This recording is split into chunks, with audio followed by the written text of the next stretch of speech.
നമ്മളിപ്പോൾ ഇസ്ലാംപൂർ ടൗണിലാട്ടോ. ഇസ്ലാംപൂർ ബംഗാളിൻ്റെ എന്താ പറയുക ഒരു കാര്യപ്പെട്ട ഒരു ടൗൺ തന്നെയാണ് ഇസ്ലാംപൂർ പറഞ്ഞാൽ. നോർത്ത് ബംഗാളിൻ്റെ കാരണം ഒരു വലിയ ടൗണാണ്.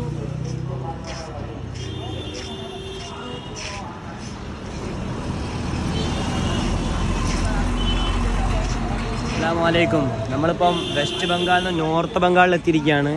നമ്മൾ പോയ സ്ഥലത്തൊന്നും ബംഗ്ല ബോർഡ് കണ്ടില്ലായിരുന്നു. ഇവിടെ വന്നതിന് ശേഷം ആദ്യമായിട്ട് ഒരു നല്ലൊരു അങ്ങാടി, നല്ലൊരു സിറ്റി ഇവിടെ വന്നപ്പോൾ ആദ്യമായിട്ട് ബംഗ്ല ബോർഡ് കണ്ടിട്ടോ. അപ്പോൾ നോർത്ത് ബംഗാൾ എന്ന് പറഞ്ഞാൽ സുൽഹാപുരി പറഞ്ഞിട്ടുള്ള ഭാഷ എന്ന് തോന്നുന്നു സംസാരിക്കുന്നതാ ബംഗ്ല. പൊതുവെ അവിടെ ബംഗ്ല അങ്ങനെ അങ്ങോട്ട് ആളുകൾ പറയുന്നില്ലല്ലോ. അങ്ങനത്തെ ഒരു സ്ഥലമാണിത്. അതൊക്കെ ആണല്ലേ. യെസ്, അതൊക്കെയാണ് ഇവിടെ ബംഗാൾ വിശേഷങ്ങൾ. നമ്മൾ ബംഗാൾ അങ്ങനെ നോർത്ത് ബംഗാൾ അങ്ങനെ ആസ്വദിച്ചുകൊണ്ടിരിക്കുകയാണ്. ഒരു വലിയൊരു ഹൈടെക് സിറ്റി തന്നെ പറയാം. ഹൈടെക് ആയില്ല, ഹൈടെക് പരിധി വേണം മോനെ. ഹൈടെക് ഒന്നും അല്ലത്. ഇവിടെ 5 രൂപയ്ക്ക് നല്ല പൂരി കിട്ടും. പൂരിയും നല്ല കടലക്കറിയും. ഇവിടെ ലോട്ടറി ഉണ്ടല്ലോ. ലോട്ടറിന് പേടി എടുത്തോ. 5 റുപ്യ ഉള്ള ഒരു ലോട്ടറി 1 കോടി റുപ്യ കിട്ടും. 5 റുപ്യ ലോട്ടറി കിട്ടും.